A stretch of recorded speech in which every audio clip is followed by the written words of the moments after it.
عليكم ورحمة الله وبركاته. الحمد لله وكفى وسلام على عباده الذين اصطفى. أما بعد فأعوذ بالله من الشيطان الرجيم. بسم الله الرحمن الرحيم. وإذا بشر أحدهم بالأنثى ظل وجهه مسودا وهو كظيم يتوارى من القوم من سوء ما بشر به أيمسكه على هون أم يدسه في التراب ألا ساء ما يحكمون. وقال رسول الله صلى الله عليه وسلم: من عال جاريتين حتى تبلغا جاء يوم القيامة أنا وهو هكذا وضم أصابعه او كما قال رسول اللہ صلی اللہ علیہ وسلم. بزرگان محترم اور برادران عزیز، دنیا میں ہمارے پاس جو کچھ بھی ہے یہ سب اللہ کا ہے. جو نعمتیں ہمیں حاصل ہوئی ہے وہ تمام نعمتیں اللہ کی طرف سے ہمیں ملی ہے. وَمَا بِكُم مِّن نِّعْمَةٍ فَمِنَ اللَّهِ. اللہ تعالیٰ ارشاد فرماتے تمہارے پاس جو بھی نعمت ہے یہ اللہ کے طرف سے آئی ہے. وَإِن تَعُدُّوا نِعْمَةَ اللَّهِ لَا تُحْصُوهَا. اگر تم اللہ کی نعمتوں کو شمار کرنا چاہو تو تم شمار نہیں کر سکتے. ان گنت نعمتیں اللہ کی، بارش کے قطرات سے زیادہ اللہ کی نعمتیں انسان پر شب و روز برستی ہے. اللہ کی نعمتوں کا شکر ادا کرنا چاہیے. اور ان نعمتوں میں سے ایک نعمت ہے اولاد کی نعمت. اولاد بھی اللہ کی بڑی نعمت ہے. یہ بیٹے بھی اللہ کی نعمت ہے، بیٹیاں بھی اللہ کی نعمت ہے. جسے اللہ چاہتا ہے بیٹے عطا فرماتا ہے، جسے چاہتا ہے بیٹیاں عطا فرماتا ہے. زمانہ جاہلیت میں مشرکین بیٹوں کی پیدائش پر خوشیاں مناتے تھے اور بیٹی کی پیدائش پر وہ خوش نہیں ہوتے تھے بلکہ ناخوش ہوتے تھے. قرآن پاک میں اللہ نے ان کا ذکر کیا ہے. فرمایا وَإِذَا بُشِّرَ أَحَدُهُمْ بِالْأُنثَى ظَلَّ وَجْهُهُ مُسْوَدًّا وَهُوَ كَظِيمٌ. اس زمانے جاہلیت کا نقشہ اللہ نے قرآن میں کھینچا ہے کہ جب ان میں سے کسی کو بچی کی پیدائش کی خبر دی جاتی کہ تمہارے یہاں بچی ہوئی ہے تو سارا دن پورے دن اس کا چہرہ سیاہ رہتا اور وہ دل ہی دل کے اندر گھٹتا رہتا. یتوارا من القوم من سوء ما بشر به. اس بری خبر کی وجہ سے لوگوں سے چھپتا پھرتا اور یہ سوچتا رہتا ایمسکہ علی ہون ام یدسہ فی التراب. یہ جو بچی ہوئی ہے یہ تو میرے لیے ذلت کا باعث ہے، نعوذ باللہ. کیا میں اسے ذلت کے ساتھ لیے پھرتا رہوں یا میں اسے زمین کے نیچے دبا دوں، مٹی کے نیچے دبا دوں. ام یدسہ فی التراب الا ساء ما یحکمون. اللہ تعالیٰ فرماتے کیا ہی برا فیصلہ کرتے ہیں یہ. اپنی بچیوں کو زندہ درگور کرتے تھے، بچیوں کی پیدائش پر غم مناتے تھے. اللہ تعالیٰ نے قرآن پاک میں جاہلیت اور زمانہ جاہلیت کے لوگوں کا ذکر فرما کر مسلمانوں کو یہ تعلیم دی ہے کہ مسلمان وہ ہے جو بچی کی پیدائش پر بھی خوش ہوتا ہے۔ بچی کی پیدائش پر خوش ہونا یہ مومن اور مسلمان کے اسلام اور ایماندار ہونے کی علامت ہے، اور اس پر ناخوش ہونا یہ جاہلیت کی علامت ہے۔ پھر اللہ تعالیٰ کی مرضی ہے، چاہے بیٹا دے، چاہے بیٹی دے، چاہے دونوں دے، چاہے کچھ بھی نہ دے۔ للہ ملک السماوات والارض، زمین و آسمان کی بادشاہی اللہ کے لیے ہے۔ یخلق ما یشاء، جو چاہتا ہے پیدا کرتا ہے۔ یہب لمن یشاء اناسا، جسے اللہ چاہتا ہے اسے بیٹیاں دیتا ہے۔ وَيَهَبُ لِمَن يَشَاءُ الذُّكُورَ، جسے اللہ چاہتا ہے بیٹے دیتا ہے۔ أَوْ يُزَوِّجُهُمْ ذُكْرَانًا وَإِنَاثًا، اور اللہ جس کے لیے چاہے دونوں کو ملا کر بیٹے اور بیٹیاں دونوں دے دیتا ہے۔ وَيَجْعَلُ مَن يَشَاءُ عَقِيمًا، جس کے لیے اللہ چاہے اسے بانجھ کر دیتا ہے، کچھ بھی نہیں دیتا۔ إِنَّهُ عَلِيمٌ، وہ جاننے والا ہے کسے بیٹے دینا ہے، کسے بیٹیاں دینی ہے، کسے دونوں دینا ہے، کسے کچھ بھی نہیں دینا۔ قدیر، قدرت والا ہے، جسے اللہ بیٹا دینا چاہے تو کوئی روک نہیں سکتا، جسے بیٹی دینا چاہے تو کوئی بدل نہیں سکتا، جسے اللہ کچھ نہ دینا چاہے تو کوئی دے نہیں سکتا۔ انہ علیم قدیر، اللہ کی مرضی ہے۔ اللہ بیٹا دے یہ بھی نعمت، اللہ بیٹی دے یہ بھی نعمت، اللہ دونوں دے یہ بھی نعمت، اور اللہ کسی کو کچھ نہ دے وہ بھی نا امید نہ ہو، اللہ سے مانگتا رہے۔ اللہ سے اولاد مانگنا نبیوں کی سنت ہے۔ اور آپ کو میں ایک وظیفہ بتاتا ہوں، مجرب وظیفہ حصول اولاد کے لیے۔ جن کی اولاد نہیں ہوتی ہے ان کو نا امید نہیں ہونا چاہیے۔ اسلام میں نا امیدی نہیں ہے۔ شادی ہو گئی 10 سال 15 سال 20 سال اولاد نہیں ہوتی ہے، نا امید نہ ہو۔ علاج معالجہ اپنی جگہ کرائے، لیکن اللہ سے نا امید نہ ہو۔ تو یہ وظیفہ بتا رہا ہوں، قرآنی وظیفہ، مجرب وظیفہ، 40 دن تک کرنا ہے۔ یہ 4 آیتیں ہیں، ان 4 آیتوں کو یاد کر لیں اور یہ وظیفہ کرنا ہے، انشاءاللہ اللہ اولاد عطا فرمائے گا۔ 2 آیتیں وہ ہیں جو حضرت زکریا علیہ السلام کی دعائیں ہیں۔ اچھا، حضرت زکریا علیہ السلام اللہ کے نبی گزرے ہیں، اللہ نے ان کا واقعہ قرآن میں جا بجا مختلف صورتوں میں ذکر کیا۔ وہ بوڑھے ہو گئے تھے، بیوی ان کی بانجھ تھی، بظاہر بچے پیدا ہونے کے کوئی اسباب نہیں تھے۔ حضرت زکریا بوڑھے ہو گئے، بیوی بانجھ ہو گئی، اور سورہ مریم میں اس کا ذکر بھی ہے،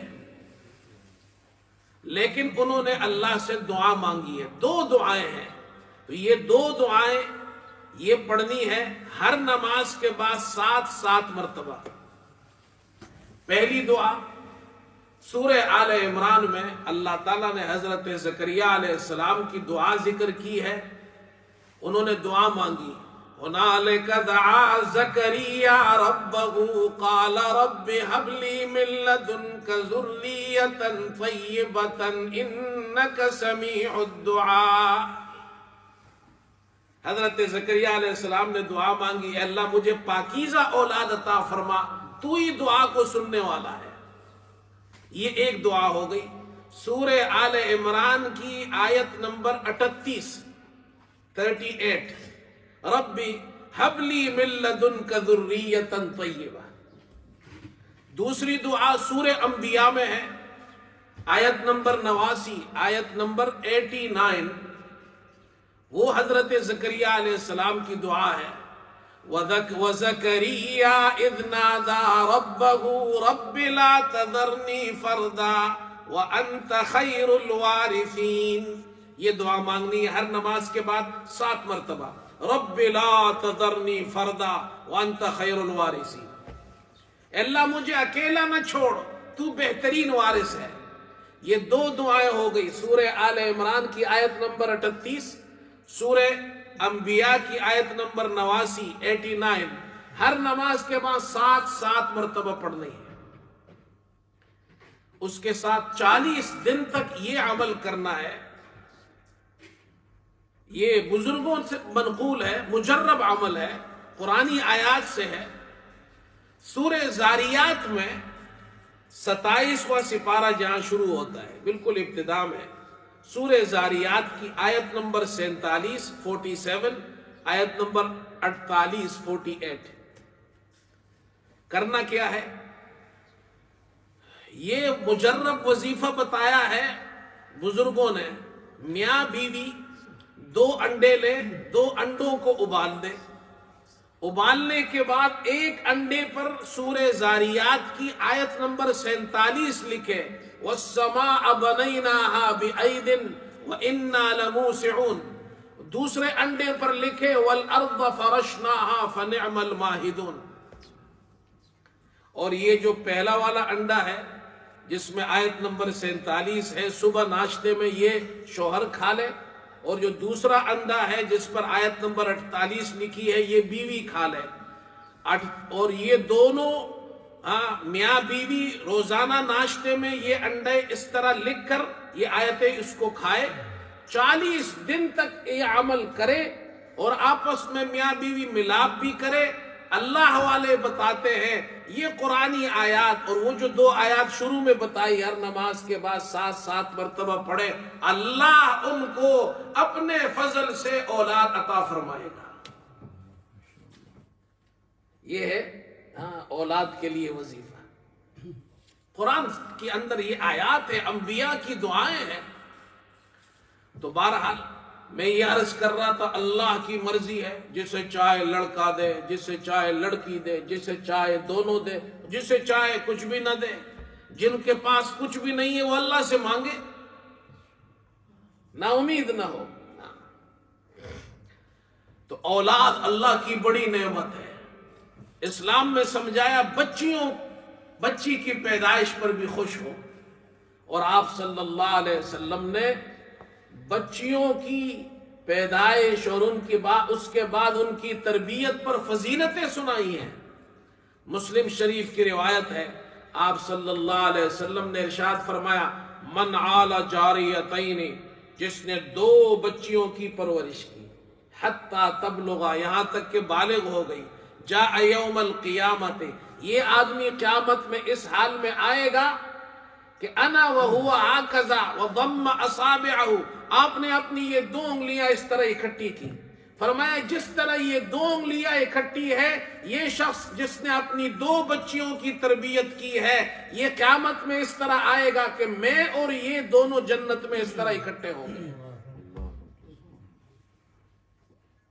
اور ابو داؤد میں روایت ہے، من عال 3 بنات، جس نے 3 بیٹیوں کی پرورش کی۔ 3 بیٹیاں اللہ نے دی۔ آج کسی کی 3 بیٹیاں ہو جائے، لوگ جناب کیا اس عورت کو باتیں سناتے ہیں، ساس بھی اس کو سنا رہی ہے بہو کو، سارا خاندان، تیری تو بیٹیاں ہی ہوتی ہے، بیٹا تو ہوتا نہیں ہے۔ بھائی اس کے ہاتھ میں نہیں ہے تو اللہ کے ہاتھ میں ہے۔ اور رسول کریم صلی اللہ علیہ وسلم فرما رہے، من عال 3 بنات، جس کی 3 بیٹیاں ہوئی، تینوں کی پرورش کی، فَأَدَّبَهُنَّ، ان کو ادب سکھایا، وَزَوَّجَهُنَّ، ان کی شادی کی، وَأَحْسَنَ إِلَيْهِنَّ، ان کے ساتھ اچھے طریقے سے پیش آئے۔ ماں باپ دونوں، 3 بیٹیاں ہیں، تینوں کو ادب سکھایا، تینوں کی پرورش کی، تینوں کی شادیاں کی، تینوں کے ساتھ اچھا رویہ رکھا۔ آپ نے فرمایا فَلَهُ الْجَنَّةُ، اس کے لیے جنت کی ضمانت آپ نے دے دی ہے، اس کے لیے جنت ہے۔ بیٹیوں سے جنت ملتی ہے، بیٹیوں کی تربیت کرنے سے، بیٹیوں سے محبت کرنے سے۔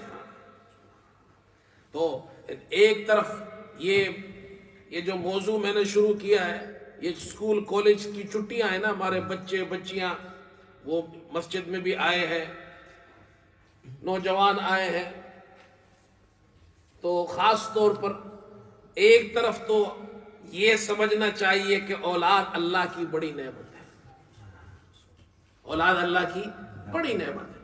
دوسری طرف ہم بچوں کو، نوجوانوں کو خاص طور پر ان کو یہ سمجھنا ہے کہ ہمارے ماں باپ اللہ کی بڑی نعمت ہے۔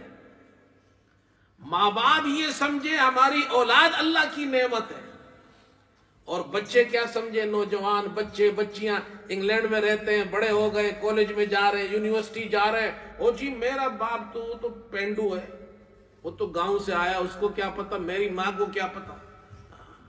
تمہارے ماں باپ ہے، اللہ کی بڑی نعمت ہے، ان کی قدر کرو۔ پھر آؤ میں تمہیں اللہ کا قرآن سناتا ہوں۔ نوجوانوں، ہمارے بچے اور بچیاں یہ سنیں اللہ کا قرآن۔ ماں کا کیا مقام، باپ کا کیا مقام ہے، دونوں کا احترام ہے، لیکن ماں کا احترام زیادہ ہے۔ اللہ نے قرآن میں دونوں کے حقوق ذکر کیے ہیں۔ فرمایا وَقَضَىٰ رَبُّكَ أَلَّا تَعْبُدُوا إِلَّا إِيَّاهُ وَبِالْوَالِدَيْنِ إِحْسَانًا۔ اللہ اکبر۔ وَقَضَىٰ رَبُّكَ أَلَّا تَعْبُدُوا إِلَّا إِيَّاهُ وَبِالْوَالِدَيْنِ إِحْسَانًا۔ اللہ تعالیٰ فرماتے ہیں تیرے رب نے یہ حکم کیا ہے، اللہ کا حکم ہے، اللہ تعبدوا الا ایہ، اللہ کے علاوہ کسی کی عبادت مت کرو، کسی کی بندگی مت کرو، یہ اللہ کا حق ہے، پہلا حق اللہ کا۔ وَبِالْوَالِدَيْنِ إِحْسَانًا، دوسرا حق والدین کا ہے، ماں کا بھی ہے، باپ کا بھی ہے۔ ماں باپ کے ساتھ وَبِالْوَالِدَيْنِ إِحْسَانًا، ماں باپ کے ساتھ حسن سلوک رکھو، اچھا سلوک کرو ان کے ساتھ۔ إِمَّا يَبْلُغَنَّ عِندَكَ الْكِبَرَ أَحَدُهُمَا أَوْ كِلَاهُمَا فَلَا تَقُل لَّهُمَا أُفٍّ وَلَا تَنْهَرْهُمَا وَقُل لَّهُمَا قَوْلًا كَرِيمًا۔ آکسفورڈ کے نوجوانوں، آکسفورڈ کے بچوں اور بچیوں، تم کالج میں، اسکول میں، یونیورسٹی میں جا کر پڑھتے ہو، تم بڑے آدمی بن گئے ہو، تمہارے پاس ڈگریاں آ گئی ہے۔ اللہ کا قرآن کیا کہتا ہے، اگر تمہارے ماں باپ دونوں یا دونوں میں سے کوئی ایک بڑھاپے تک پہنچ جائے تو ان کو پھر اس گھر میں مت بھیجنا جہاں بوڑھوں کو بھیجا جاتا ہے۔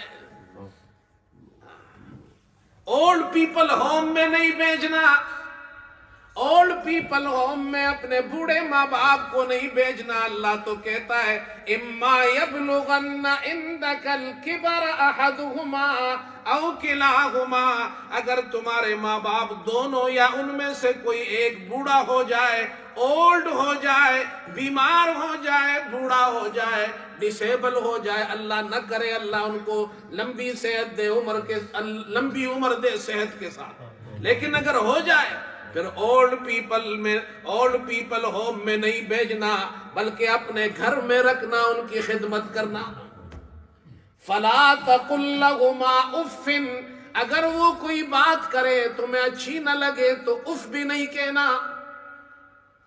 وَلَا تَنْهَرْهُمَا، انہیں جھڑکنا بھی مت، ڈانٹنا بھی مت، وہ تمہارے ماں باپ ہے، وہ تمہاری ماں ہے، وہ تمہارا باپ ہے۔ وَقُل لَّهُمَا قَوْلًا کریما، محبت کے ساتھ بات کرنا، پیار کے ساتھ بات کرنا، ابا جی کہنا، اماں جی کہنا، ان کی خدمت کرنا۔ اللہ اکبر۔ وَاخْفِضْ لَهُمَا جَنَاحَ الذُّلِّ مِنَ الرَّحْمَةِ وَقُلْ رَبِّ ارْحَمْهُمَا كَمَا رَبَّيَانِي صَغِيرًا۔ اللہ فرماتے ہیں اے نوجوانوں، اے انسانوں، تمہارے بوڑھے ماں باپ کا اتنا حق ہے۔ وَاخْفِضْ لَهُمَا جَنَاحَ الذُّلِّ، شفقت کے ساتھ، انکساری کے ساتھ ان کے سامنے جھکے رہنا، جیسے غلام اپنے آقا کے سامنے ہاتھ باندھ کر کھڑا ہوتا ہے، اپنے ماں باپ کے سامنے اس طرح کھڑے رہنا، ان کی خدمت کرنا، اور اللہ سے یہ دعائیں کرنا، رب ارحمہما کما ربیانی صغیرا، اے اللہ میرے ماں باپ پر رحم فرما جیسے بچپن میں انہوں نے میری پرورش کی ہے۔ یہ قرآن ہے۔ اللہ اکبر۔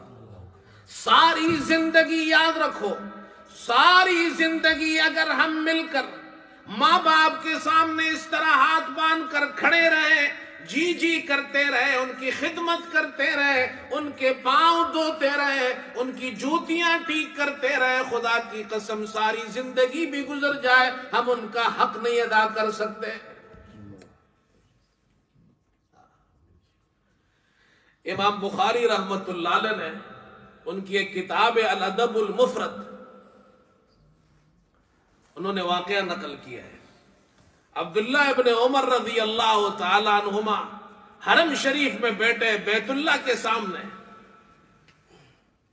لوگ آئے ہیں طواف کر رہے ہیں، بیت اللہ کا طواف ہو رہا ہے، یمن سے ایک آدمی آیا، وہ بھی طواف کر رہا ہے، اس کی بوڑھی ماں ہے جو چل نہیں سکتی، اس نے اپنی بوڑھی ماں کو اپنے کندھوں پر بٹھایا ہوا ہے۔ اللہ اکبر۔ وہ سواری بن گیا ہے اپنی ماں کے لیے۔ وَاخْفِضْ لَهُمَا جَنَاحَ الذُّلِّ مِنَ الرَّحْمَةِ۔ اللہ اکبر۔ وہ اپنے ماں کی خدمت کر رہا ہے، ماں کو اس نے حج کرایا، عمرہ کرایا، طواف کرایا، آیا کہاں سے؟ یمن سے۔ ماں ڈسیبلڈ ہے، چل نہیں سکتی ہے۔ آج کل تو بڑی سہولتیں ہیں، ویل چیئر ملتی ہے جو ڈسیبلڈ لوگوں کے لیے، اس میں طواف کراتے ہیں۔ اس زمانے میں تو یہ نہیں ہوتا تھا، کندھے پر تب بٹھا کر طواف کرا رہا ہے، حج کرایا۔ جب طواف سے فارغ ہوئے تو عبداللہ ابن عمر کے پاس وہ شخص آیا، کہا اے عبداللہ ابن عمر، مجھے آپ سے ایک سوال کرنا ہے، میں اپنی ماں کو لایا ہوں، یمن سے آیا ہوں، میں نے اپنی ماں کو حج کرایا، طواف کرایا، کندھوں پر بٹھا کر میں اللہ کے گھر کا طواف کرا رہا ہوں، کیا میں نے اپنی ماں کا جو حق تھا وہ میں نے ادا کر دیا؟ میری ماں کا جو حق تھا کیا وہ میں نے ادا کیا؟ اتنی خدمت کی ہے میں نے ماں کی۔ عبداللہ ابن عمر فرماتے لا ولا بزفرت واحدہ، نہیں نہیں، جو تیری ماں نے تجھے جنتے وقت، تیری پیدائش کے وقت، زچگی کے وقت، جب تیری ماں تجھے جن رہی تھی، اس وقت اس کے سانسوں کی جو رفتار تیز ہوئی تھی، جو آہیں نکل رہی تھی، جو سانسیں تیری ماں کے منہ سے نکل رہی تھی، ان سانسوں میں سے اگر تو ساری زندگی اپنے ماں کو اپنے کندھوں پر اٹھا کر پھرتا رہے، ان سانسوں میں سے ایک سانس کا بھی حق تو ادا نہیں کر سکتا۔ یہ ماں ہے۔ ماں باپ اللہ کی نعمت ہے میرے دوست۔ یہ مت سمجھو میں بڑا بزنس مین بن گیا، ہاں تو جو اتنا بڑا آدمی بنا ہے تیری ماں کی دعاؤں سے بنا ہے، تیرے باپ کی دعاؤں سے بنا ہے، ان کی تربیت سے بنا ہے۔ اللہ اکبر۔ ایک بات اور بھی عرض کر دوں، ماں باپ بچوں کے لیے یہ تو اللہ کی نعمت ہے، لیکن بچے بھی اللہ کی نعمت ہے۔ بچوں کو بد دعائیں مت دو، دعائیں دو ان کو۔ ماں باپ کی دعا سب سے زیادہ بچوں کو لگتی ہے۔ لوگ ہمارے پاس آتے ہیں، مولوی صاحب دعا کرو، اچھی بات ہے، دوسروں سے بھی دعا کرائے، اچھی بات ہے، لوگ کراتے ہیں، محبت میں آتے ہیں، کہتے ہیں جی امام صاحب ہے، بزرگ ہے، فلاں ہے، مفتی صاحب ہے، دعا کرائے، یہ ٹھیک ہے، اچھی بات ہے، لیکن سب سے زیادہ دعائیں بچوں کو ان کے ماں باپ کی لگتی ہے، اور بد دعائیں نہ دیں۔ رسول اللہ صلی اللہ علیہ وسلم نے ایک حدیث میں ارشاد فرمایا لا تدعوا علی انفسکم ولا علی اولادکم ولا علی اموالکم، اپنے آپ کو بھی بد دعا مت دو۔ بعض لوگ تھوڑی سی تکلیف آ جائے اپنے آپ کو بد دعا دیتے ہیں، میں مر جاؤں تو اچھا ہے کہتے ہیں، اس پریشانی سے تو بہتر ہے میں مر جاؤں، صبر نہیں ہے، نا امید ہو جاتے ہیں۔ فرمایا اپنے آپ کو بد دعا مت دو۔ اپنی اولاد کو بد دعا مت دو۔ یہ جو ہماری مائیں بہنیں گھروں میں سن رہی ہیں، یا جو مسجد میں جمعے کے لیے آئی ہیں، یا جو ہماری گھروں میں جو خواتین سن رہی ہیں، وہ یہ حدیث سنیں خاص طور پر، اس لیے کہ ہماری جو بہنیں ہیں وہ غصے میں گھر میں آ جاتی ہے، بچے کوئی شرارت کرتے ہیں، وہ بچوں کو بد دعائیں دیتی ہے۔ تو پیدا نہیں ہوتا تو اچھا ہوتا، تو مر جائے تو اچھا ہے، تیرے سے جان چھوٹ جائے، کب جان چھوٹے گی؟ یہ نہ کرے۔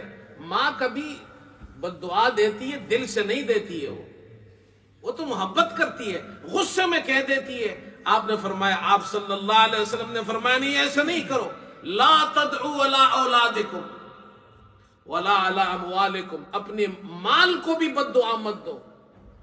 دکان ہے، گاڑی ہے، سائیکل ہے، سائیکل خراب ہو گئی تو لات مارتا ہے، اس کو بھی بد دعا دیتا ہے۔ گاڑی راستے میں خراب ہو گئی تو گاڑی کو بھی بد دعا دے رہا ہے۔ نہیں، لا تدعوا علی اموالکم، فرمایا یہ تین ہے، اپنے آپ کو بد دعا مت دو، اولاد کو، بچوں کو، بچیوں کو کبھی بد دعا مت دو، ہاں، اور اموال کو بھی بد دعا مت دو۔ آپ صلی اللہ علیہ وسلم نے فرمایا، کہیں ایسا نہ ہو کہ وہ دعا کی قبولیت کا وقت ہو، تمہاری زبان سے اپنی اولاد کے لیے بد دعا نکل جائے اور وہ بد دعا انہیں لگ جائے، تباہ ہو جائیں گے وہ۔ اس لیے اپنی اولاد کو بد دعا نہیں دینا چاہیے۔ خاص طور پر یہ میں ماؤں کو سنا رہا ہوں، باپ کے لیے بھی ہے، عورتوں کے لیے خاص طور، عورتیں بد دعائیں دیتی ہے گھروں میں، دل سے نہیں دیتی لیکن دیتی ہے، غصے میں آ جائے۔ ایک واقعہ سناتا ہوں آپ کو اندازہ ہوگا ماں کی بد دعا کتنی خطرناک ہے۔ ماں دعا دے تو بچہ بادشاہ بن جاتا ہے، ماں دعا دے تو بچہ بادشاہ بن جاتا ہے، ماں بد دعا دے تو بادشاہ بھی تباہ و برباد ہو جاتا ہے۔ جریج، مسلم شریف میں روایت ہے، جریج، آپ صلی اللہ علیہ وسلم نے جریج کا قصہ سنایا۔ جریج ایک راہب تھا، ایک بزرگ تھا، اور وہ اپنی عبادت گاہ میں عبادت کرتا تھا۔ اس نے عبادت گاہ بنائی، اس میں عبادت کرتا تھا، لوگ اس کو بڑا بزرگ سمجھتے تھے۔ ایک دن اس کی ماں آئی اور اس نے کہا، یا جریج، جریج کو آواز دی۔ اب جریج نماز پڑھ رہا ہے، جریج پریشان ہو گیا، یا رب امی و صلاتی، اے اللہ، ایک طرف میری ماں ہے، ایک طرف نماز پڑھ رہا ہوں، اب نماز کیسے توڑوں؟ تو نماز نہیں توڑی، ماں چلی گئی۔ دوسرے دن پھر ماں آئی، پھر آواز دی، یا جریج، جریج پھر نماز پڑھ رہے، یا رب امی و صلاتی، اے میرے رب، ایک طرف ماں ہے، ایک طرف نماز ہے، اب میں نماز کیسے توڑوں؟ نماز نہیں توڑی۔ تیسرے دن پھر یہی ہوا، ماں نے کہا، یا جریج، جریج نماز پڑھ رہا ہے، یا رب امی و صلاتی، نماز نہیں توڑی۔ ماں کو غصہ آیا، اب غصے سے اس کی زبان سے نکلا، اے اللہ، یہ جو میرا بیٹا جریج ہے، اس کو اس وقت تک موت مت دینا جب تک کہ یہ بدکار عورتوں کا منہ نہ دیکھ لے۔ اللہ اکبر، ماں نے بد دعا دے دی، غصے میں دے دی، دل سے نہیں بھی دی لیکن دے تو دی۔ اب ہوا کیا؟ دیکھو ماں کی بد دعا کیسے لگتی ہے۔ ایک بزرگ ہے، جریج ہے، ہر وقت عبادت کر رہا ہے، وہ وہاں ایک بدکارہ عورت تھی، اس نے لوگوں سے کہا کہ میں اس جریج کو تمہارے لیے فتنے میں ڈال سکتی ہوں، بڑی خوبصورت تھی۔ تو وہ گئی جریج کے پاس، جریج نے اس کو دیکھا بھی نہیں، چلی گئی۔ وہاں ایک چرواہا تھا، اس نے چرواہے کے ساتھ بدکاری کی اور اس کا بچہ پیدا ہوا۔ لوگوں نے کہا، یہ بچہ کہاں سے آیا؟ تیری تو شادی نہیں ہوئی۔ تو اس نے کہا، یہ جریج کا بچہ ہے۔ اب اس پر الزام لگا دیا۔ دیکھو ماں کی بد دعا لگ گئی۔ لوگ بڑے غصے میں ہوئے کہ ہم اس کو بزرگ سمجھتے ہیں اور یہ جناب کیا ہے، ایک فاحشہ بدکارہ عورت کے ساتھ منہ کالا کیا اور بچہ ہو گیا اس کا۔ انہوں نے جا کر جریج کو باہر نکالا، اس کی جو عبادت گاہ تھی وہ بھی توڑ دی، جریج کو بھی مارا، اس کو برا بلا کہا۔